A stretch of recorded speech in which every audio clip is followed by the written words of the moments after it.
Welcome to Triad Hip Hop Podcast. This is your boy Howie. I'm joined with Kurt Dog. What's up, y'all? What's up? And we got a special guest. If you see right here, what we're gonna do, we're gonna get the music started first and add some people in. We'll tell you about the special guest here in a moment. Yeah, let me jump on so I can get into the live real quick.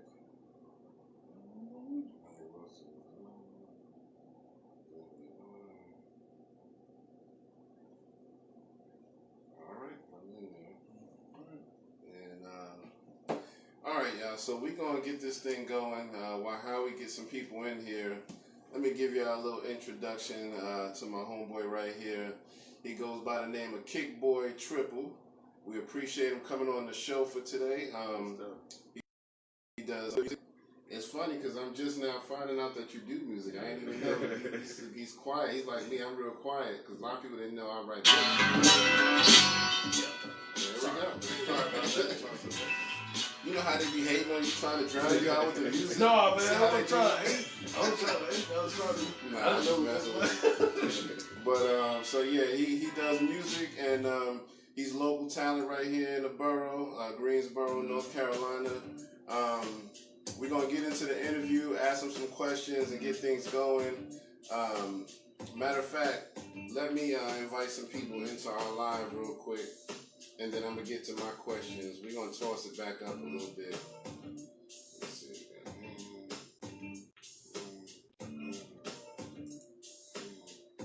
My list is short, so it ain't going to take me long to invite people real quick. I don't know why it don't let me invite for so many people. All right, there we go. My list is done. I'm trying to get it going. I gotta...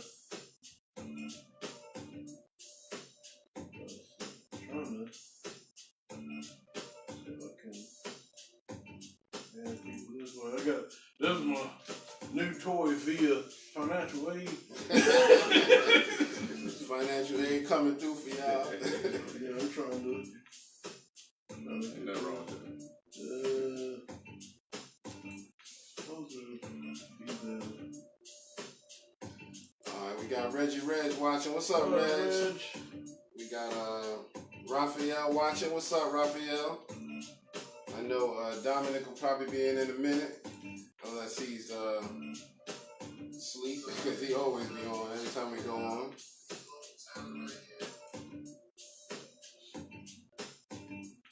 It's gotta be a way.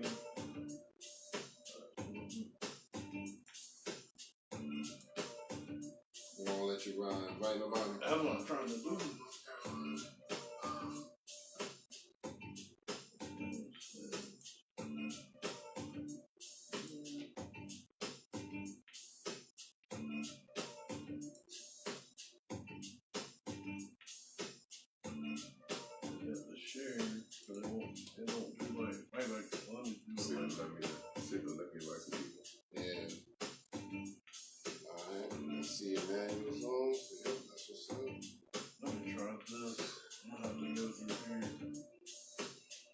Oh, I forgot.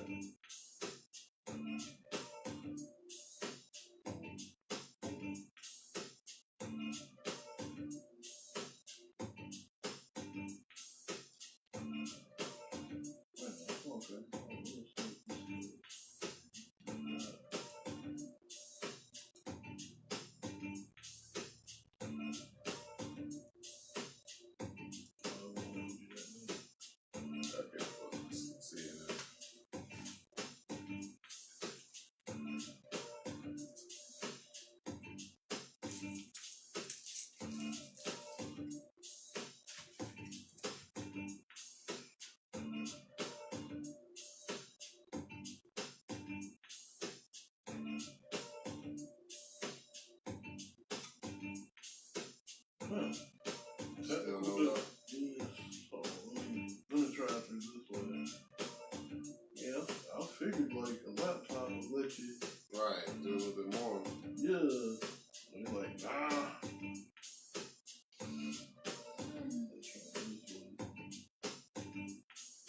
Alright, well, while we waiting, yeah, do that. I'm gonna go ahead and plug my book real quick. So I'm gonna need y'all to go ahead and get this book right here. It's called Subject to Change, Transformation Through the Power of Perception. As you can see, got me on the back right there, you know, looking as good as I normally look. And if you really are trying to change some habits in your life and trying to better yourself as a person, this is the book. This will help you get there. It just went live on Amazon the 1st of this month. So I'm really trying to get this book in the hands of as many people as possible. So definitely go check that out. Subject to Change, Transformation Through the Power of Perception.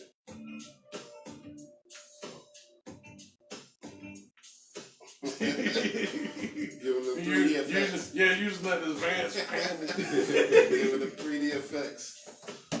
So we're gonna leave that right there. Well, go ahead and introduce him. Okay. Yeah. So yeah, like I said, we got my man Kickboy Triple in the building, and we're gonna get into the interview. So my first question for you is, for anybody who doesn't know you, what type of music do you do? Is it just one genre, or do you do multiple facets of music? Well, I try to really stay with like the multi. I try to stay versatile. Yeah. For the most part. I used to do like a lot of hype, trap music, things like that. But as I got older, I started realizing that's not my forte no more, I guess you could say.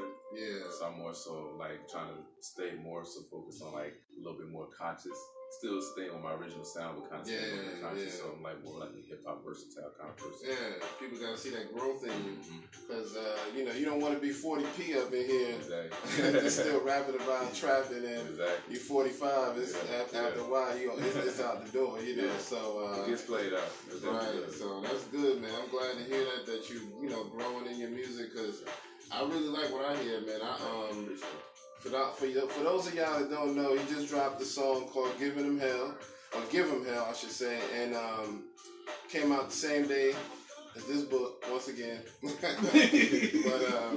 the song is real dope. I really like the beat, man. It's a really good beat, and then, just you can tell that you're real passionate in the music, so how did that song come about? That song really came about. Okay, so going back to like January when like, my dad was killed. Yeah. So I appreciate it, man. And that's coming from a lot of the prior things that I had already been through in life. So when I did back before he had got killed, I was always rapping and talking about shooting and killing, and, saying and basically in a whole different type of frame of music. And then when I after he passed away, I was like, I really wanted to start kind of getting more so into being a little bit more conscious about what I'm rapping about. Exactly. So I was going through a couple of beats one day that a producer had sent me from out of Atlanta. He was like, let's work. I was going through them and I was like, I really like this right here. And I was like, I really want to come from a more vocal kind of standpoint, and really express my background without actually getting into too much detail. Give people something, but not give them too much to really be like, oh, I know all about him in this one song. Right. So, right. And I started writing, and then it just started kind of coming to me naturally, pretty much. That's what's up, man. I mean, I really like the song, and you know what I like? I like the clip at the end where the guy's kind of giving you some advice and saying, make sure you do what your father would have wanted you to do, basically. And, that kind of hit home because, sometimes you need those people to remind you, what I mean? You know what your father would have said, and you know what he would have did, so do that. And so that's a real powerful message. So what really got you inspired to do music in the very beginning? It's actually my dad. Your dad? Yeah. Okay. He used to own a studio. He had his own production company and a record label right here in Greensboro. Wow. So I grew up around the studio. From the time I was born, I was always in the studio and always around music. Wow. He used to put me in front of the mic, write me little raps and tell me to rap, you know what I mean? So he used to write stuff for you. Yeah, he used to he just give me like a couple little words and put me in front of the mic and say, say this, say that, right. and it'd just come out dope. And I used to love to be in front of the mic, so it started growing on me as I got older. And he'd always supported me and stayed with me through the whole process of my music career. So that's what's up, man. I mean, I think that's one of the best levels of support that you can get is to come from your parents because, you know, a lot of people outside, your friends, you know, they'll support you, but when you feel it coming from your parents and it's genuine, that's the best right there, man. It's like you can't beat that. So, you know, I can definitely appreciate that. I used to do my little rapping thing, you know, back in the day, but I kind of got out of it because I think I like writing stories and books and things, but, you know, when I first got here, I came here in 90 or 91, and, you know, that shows you how old I am. But, so, you know, I ain't gonna lie, I'm 45 right now. I'm sorry, 44. I'm giving myself a year extra. I'm 44. Damn it. And, I used to do my thing back in the 90s, you know, we used to do our rap, and I did a lot of shows around town, and, you know, I was starting to get recognized a little bit, but I don't know, it just felt like it wasn't what I wanted to do in the long run. So, you know, I like writing because I was always like into writing poetry and stories and everything. And after a while, I was just like, I want to write, but I don't know if I want to stay in music per se. So this is what it changed into. So that's a good thing, man. So, you know, I'm glad to see that you know, I can tell you got a passion for doing the music. So stick with it, man. You wanna, you still working with your joint? Yeah, but you know what? I'm just gonna, I'll just have to share it later. That's what I'll have to end up doing. Okay. That'd be alright. Yeah. So what, my question I want to ask you is like, what influenced you to start writing? Like, who were you listening to get, you know, to get your style? What influenced your style? I would say, I mean, like one of the artists I really grew up on was like Lil Wayne. I love listening to a lot of Jay-Z. My favorite artist is Tupac. Okay. I love Tupac. Like I listen to Tupac all day back and forth. You know what I mean? I'm a huge Machiavelli fan. So I mean, but it really is like as far as my sound, I really just started kind of developing my own sound like as I went. Cause growing up, you know, being like around my teen years, I was always trying to sound, you know, so I was always into that cheap key flow and all this, that, third. I started realizing as I got older, I was like, that's not me. You know, like sound. I don't like to sound like other people. You know what I mean? I was young at the time and I wanted to do what was cool. But now I'm like, I want to be more into sounding like myself. You know what I mean? So I just started kind of working on my sound and just kind of came over. Oh, you want me to go? Yeah, Okay. I already got a few questions. I got a few more, but I already got Okay, no, that's cool. So what, like, when you rap or whatnot, I mean, you just talked about, you know, your father passing and whatnot. Do you pull from emotion, like, when you rap? Or there are other things that you pull from, like, situations, events? Definitely emotions, situations, and events. When I rap, I try not to give people too much because I want people to really get in tune with who I am as an artist and not more so just figuring out everything about me from my music. So that's why when you listen to Give 'Em Hell, I never really got into detail as to about what is the pain that I'm giving them hell about. I'm just telling them like this is where I'm coming from and this is where I'm taking it. You know what I'm saying? Right. So like I try not to really be like I love J. Cole and I love Nas and Nas and I love a lot of conscious rappers and a lot of lyrical rappers who rap about stuff like that. But I just don't. Me personally, I don't believe in giving them a whole story in the song. You know what I'm saying? I like to give them. I like to be able to be entertaining at the same time, right, and let you still understand where I'm coming from. And then you want to learn me as an artist, because you actually got to go find out about me as an artist. That's true. And you don't want to exhaust yourself all in one song where they be like, oh, well, he gave me everything in one song, so I don't need it. I don't need to hear nothing else. So, yeah, I kind of think you do have to give them bit by bit to keep them wanting a little bit more. So I do think that's a good thing. You know, do you work with any other artists? I think on your Facebook page, it's like Kick Boys ENT. Yeah, Kick Boys Records. YouTube page is what I meant. So yeah, so is it like a whole bunch of y'all? Oh yeah. I got a lineup of artists on my record label that's underneath. Okay. Shout out to OG Tyree, got Young Ramon, Young Set. We got Shutterboy Beats signed to our label. We got we got a list of artists. We got a long list of artists. Bobby Zay, Kelly Caleb, Eddie Kane. The list goes on and on. We got probably about on Kick Boys records. We probably standing at about 15 artists, 3 producers. We got a couple of videographers. And everybody has their own unique particular sound and their own particular flow. That's good, man. You don't want a whole bunch of people who sound the same either. That I can't do. When I was rapping, I was like, I need you for this, I need you for that, and I got this part, so we all kind of play off each other. So, that's a good thing, man. But I had a question for you.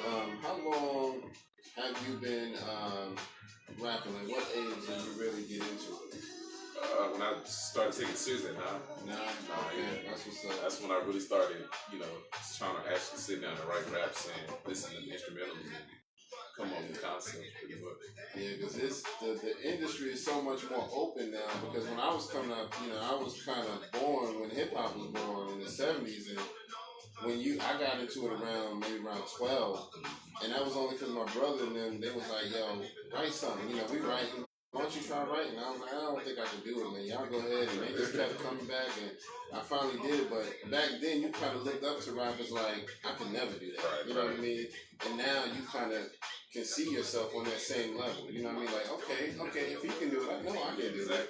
I think I can do something better than he do. So it's they kind of opened your eyes more nowadays to it's attainable. You know what I mean? So, it's a lot more. It's a lot more easier now. Like it's like back in the day, you had CDs, cassettes, everything that you wanted to do, everything that you wanted to listen to, you had to go out and get it. Exactly. Now it's accessible within 2 seconds from your cell phone. That's how everybody can do it now, right? Exactly. You can make your own beats right on your phone. That's right. That's the only thing, I considered making beats at one time, but I was like, nah, I'm leaving it alone. Yeah.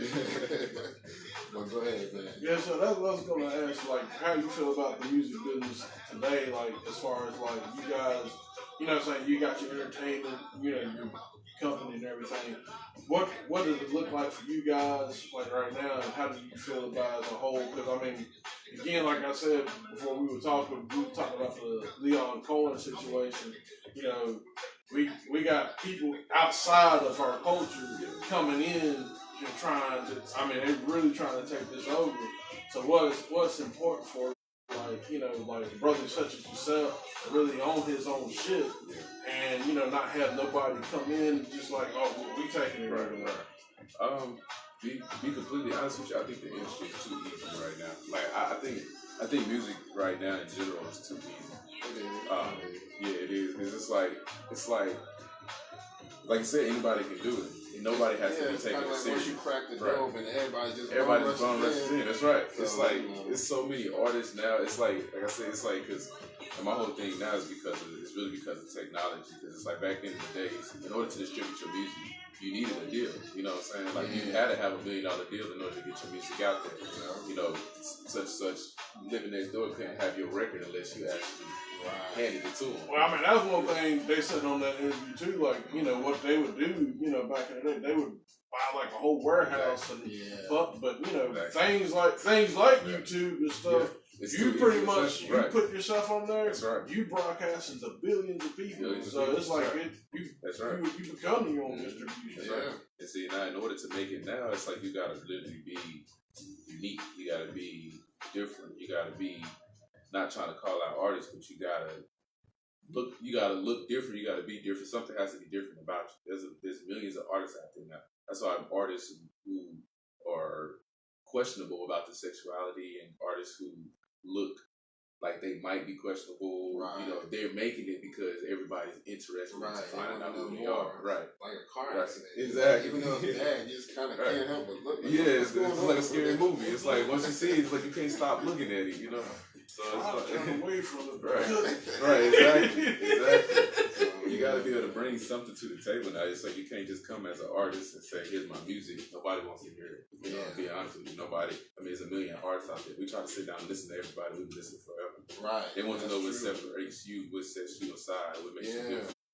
The market is flooded now, so I think, like you said, you got to separate yourself in some sort of way because it's a lot of generic sounds out there, My next question for you would be for all the hip hop heads out there. Who's your top 5 favorites in the industry? In the industry, or just like overall? Overall, yeah. Even dead or alive, as they say. You know what I mean? Pac is number 1. Okay. Biggie is number 2. Okay. I'm gonna give Lil Wayne number 3. This was easy. Like I can't get over how clever his wordplay is. Eminem number 4, and then I get Jay-Z number 5. All right, there you go. You had it first. That's top 5 dead or alive.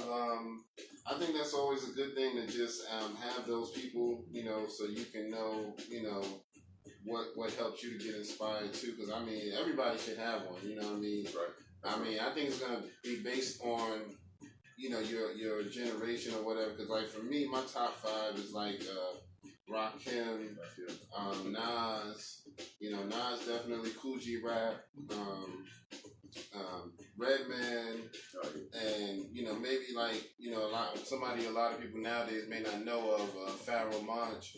He's more of an underground rapper, but he's been doing it since the 90s, early 90s, and yeah, he's a beast, man. Lyrically, see, my thing is I love lyrical rappers, who can really just do that wordplay. Now, Lil Wayne, I have to admit, he grew on me because when he first came out back in the late 90s, early 2000s, I wasn't really feeling him that much because to me, he came off a little on the generic side, but as he got older, by the time he got to, I think it was the Carter 4. No, the Carter 3, yeah. That's when I was like, okay, I'm starting to see some potential in this dude. Right. I like him. He got good with the wordplay. So that's and that's the same thing with Jay-Z for me. When he first came out, I really wasn't that into him. But as he got more mature, I could see the maturity in him. And I was like, okay, I'm starting to get you now, Jay-Z. Right. So, a lot of people like that grow on me. So, well, go ahead, Mike. So I'm going to say, what do you feel is going on in like the local scene? Like, y'all guys do shows and stuff. Who do y'all see? Like, let's say y'all go to a venue and club. Who do y'all see? That's like, maybe not on your label or whatnot, but y'all might say, well, okay, I like these guys. I kind of like what they're doing. Yeah. So, like, what do you feel with the local scene? Local artists. I think DJ Luke Nasty is really doing his thing. He's really killing the scene right now. Tickle B, he's really dope. If you're saying like local, you're saying like statewide or just it could be statewide or even if you want to leave it to Greensboro, that's fine too. But one person I know I listen to all the time is the Baby out of Charlotte. I rock with it. I really do rock with him. He's really dope. I like his music. Like I said, bruh is he does do the trap vibe, but it's more of like he has a very unique flow. And like I said, what I like about him is that like he's not really stuck on that like local mind frame, and it's like that took people every time. We have a great industry right here in English. We have a great industry in North Carolina, period. Yeah, North Carolina really don't give a lot of this is the reason why we kind of did this.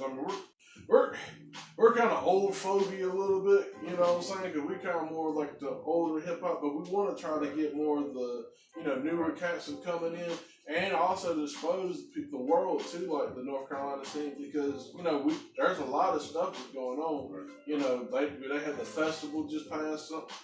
This past I guess it would be summer because this summer about to be over now, but.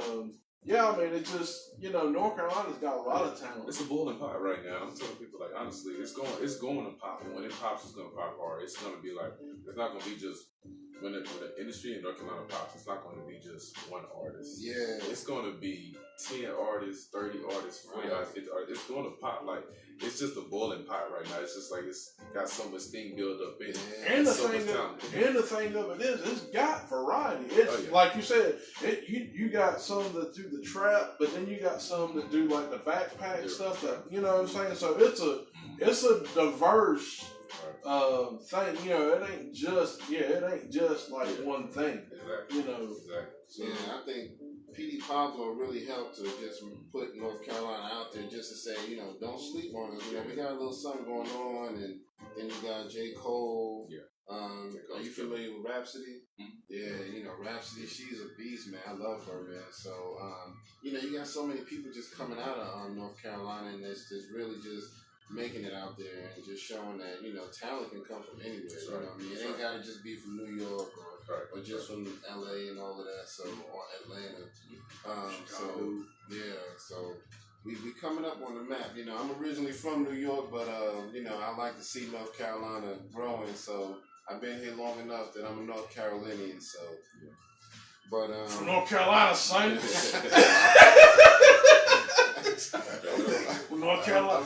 I'm from Brooklyn, North Carolina. Brooklyn, North Carolina. Greensboro, son. I like that. So, but yeah, so what's, I know you, when you originally told me, when we were talking about you doing music, you told me you also were getting into acting and stuff like that. So what's the next project you're going to be working on now? Well, so I just got in town this morning from filming out in Tennessee. Oh, wow. I just got to shoot a TV show out there. And then that'll be airing the beginning of next year. Oh, that's what's up. That's what's up, man. Y'all heard that first. Triad Hip Hop Podcast. Oh, yeah. Good, man. So, what kind of show is it going to be? It's another murder show. It's really action packed. Okay. Murder's called Murder Decoded. It'll be airing next year. I don't know what's on this Discovery ID. Okay, that's what's up. Yeah, keep us in tune because you know we'll promote it as much as we can on our page. So y'all heard it here first, man. You know this man is doing big things, and we're gonna have him back on the show pretty soon. You know, we got a couple more questions. I was gonna ask you, where can everybody find your pages and music and stuff like that, so you can really put it out there? Oh, yeah, just look me up on. You can honestly just Google me, Kickboy Triple, KSCKBOY, space TRIPLE. It comes up with all my social media, all my Apple iTunes, everything's linked to one thing. I just got verified on Google last week actually as a verified artist. So that's what's up, man. So everything is all linked in now. Official now. Right? See the horn blowing right. They can't do shout out. They knew what's up. That's Kickboy up there. So yeah, man, that's what's up, man. You got some more questions? I think that's I think that's about it. What I wanted to do too, because I forgot to do this beginning, we wanted to have a moment of silence for Aretha Franklin real quick. Yeah, you want to pause that?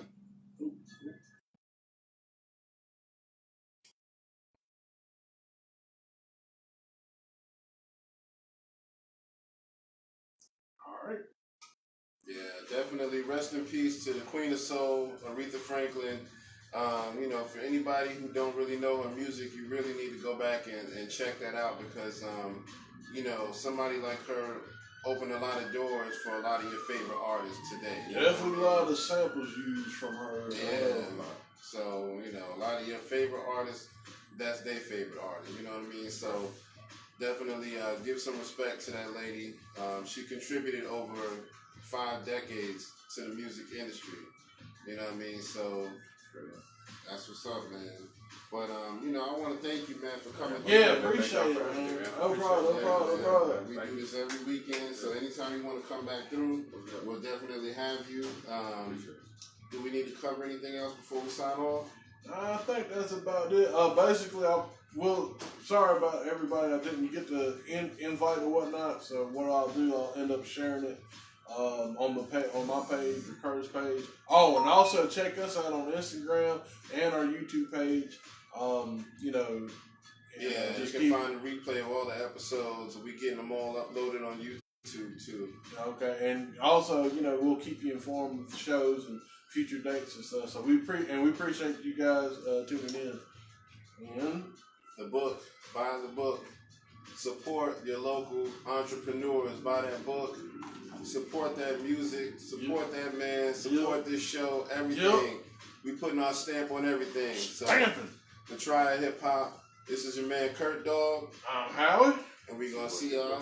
Triple. Kickboy. We gonna see y'all next time. Peace.